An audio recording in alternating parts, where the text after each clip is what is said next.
Programme করতে গিয়েছিল এবং সেখানে তারা বিশাল আকারে তাদের উপরে হামলা হয় এবং হামলায় তারা অনেকেই আহত হয়।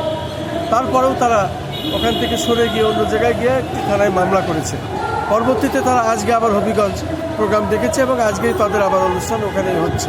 মূলত আমার বিষয়টা হলো এরকম, আমি বলতে চাচ্ছি মাননীয় প্রধানমন্ত্রী জনাব তারেক রহমান, যেহেতু আপনি রাষ্ট্র পরিচালনা করছেন, আপনার দায়িত্বেই সব কিছু চলছে এই দেশে, অতএব কোনটা ঠিক কোনটা বেঠিক সেটা আপনি ভালো জানেন এবং কোনটা অন্যায় এবং কোনটা ন্যায় সেটাও আপনি ভালো জানেন।